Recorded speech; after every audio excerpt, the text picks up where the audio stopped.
ఓం శ్రీ గురుభ్యో నమః.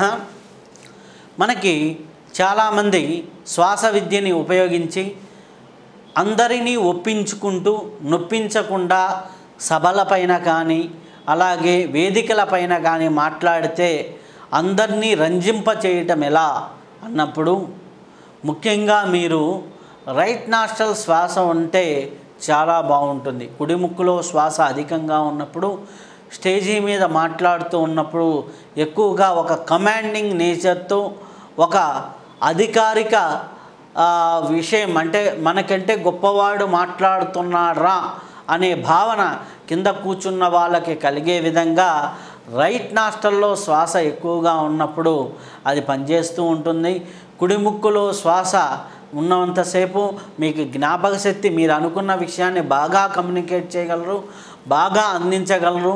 కాబట్టి ఈ కుడి ముక్కులో శ్వాస మీకు బాగా అద్భుతంగా పనిచేస్తూ ఉంటుంది. అది ఇంకా విశుద్ధ చక్రంలో ఇంకా దాన్ని నిక్షిప్తం చేసినప్పుడు ఇంకా కమ్యూనికేషన్ అనేది ఇంకా బాగుంటుంది.